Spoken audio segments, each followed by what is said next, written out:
Yo les gars, c'est Romain, j'espère que vous allez bien, moi ça va nickel et aujourd'hui on se retrouve pour une toute nouvelle vidéo sur les étirements pour les courbatures ou est-ce que faut-il s'étirer lorsqu'on a des courbatures. Alors c'est parti, on voit ça ensemble.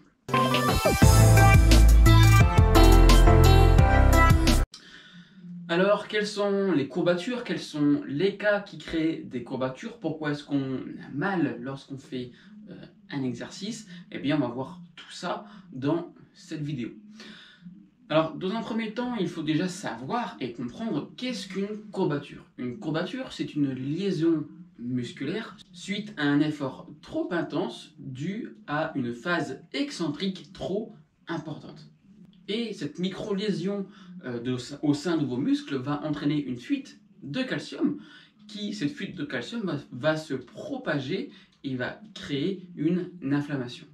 Et cette propagation progressive induit une douleur, donc les fameuses courbatures, qui intervient 24 à 48 heures après l'effort, et ce sur plusieurs heures ou plusieurs journées.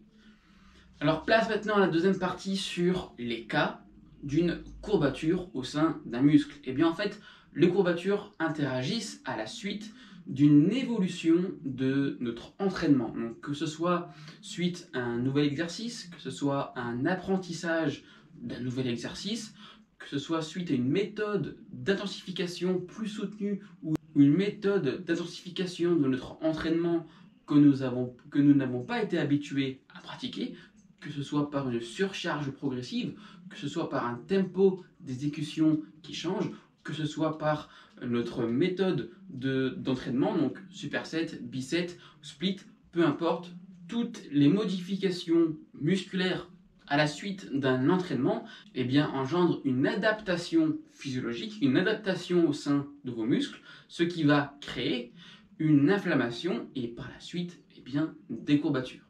Mais aussi ce n'est pas juste un nouvel apprentissage d'un exercice, ça peut être aussi dû à une irrégularité de notre entraînement qui induit des courbatures.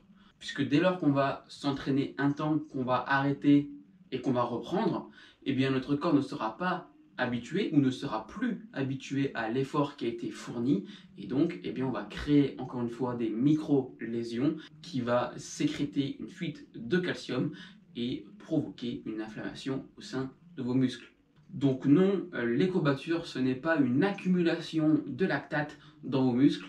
Et c'est ce qui va nous amener maintenant sur la troisième partie. Est-ce que les étirements en fin de séance peut réduire les risques de courbatures? Vous l'aurez compris, malheureusement, non. Le fait de s'étirer en fin de séance va au contraire accentuer le risque de courbature.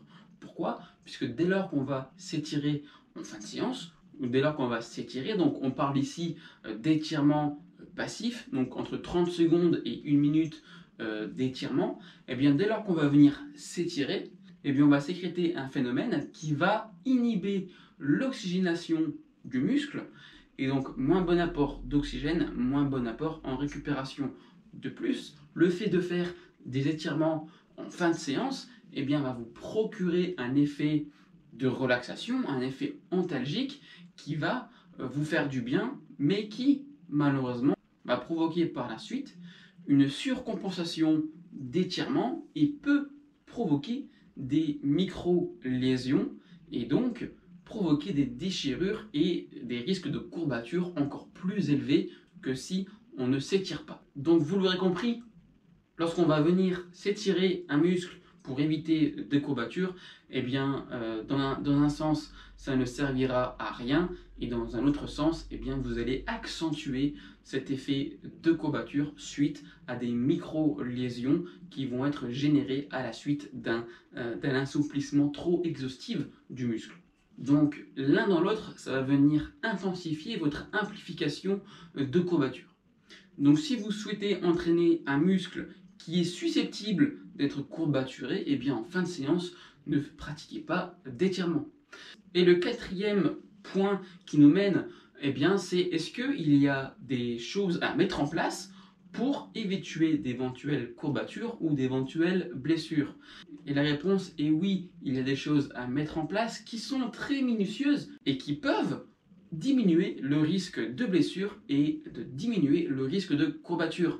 Alors ces choses ne sont pas magiques, ce sont des choses à utiliser de manière régulière, pourquoi pas, et ces choses, ce sont les automassages ou les massages pour les plus chanceux d'entre vous. Nous avons l'électrostimulation qui sont très intéressants. Donc l'électrostimulation, attention, c'est pas pour avoir des abdominaux visibles, mais je vous le recommande pour faciliter la récupération, puisque dans l'électrostimulation, il y a un programme de récupération qui est très efficace. En troisième point, nous avons également la douche écossaise, où c'est l'alternative entre bain froid et bain chaud.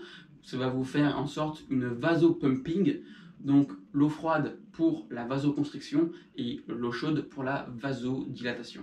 L'autre point important à mettre en place pour éviter tout risque de blessure, eh bien c'est tout simplement quelque chose qui est gratuit, c'est le fait de s'entraîner de manière régulièrement.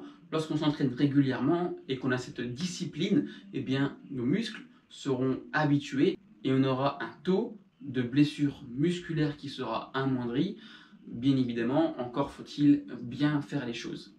Et le cinquième point super important et non des moindres, et je ne le répéterai jamais assez, c'est de faire un échauffement bien réalisé qui va venir augmenter votre température corporelle, qui va venir augmenter votre influx sanguin est idéal. Et pour certains, un échauffement, c'est du temps perdu, mais je peux vous assurer qu'un échauffement bien réalisé, ce sont un échauffement qui va vous faire gagner des précieuses minutes au fil du temps et vous faire gagner un gain musculaire, puisque forcément, comme on a un risque réduit en blessure, on peut s'entraîner beaucoup plus longtemps, beaucoup plus régulièrement, et donc optimiser et accroître la croissance musculaire. Donc surtout, pratiquer un échauffement en début de séance, c'est vraiment important.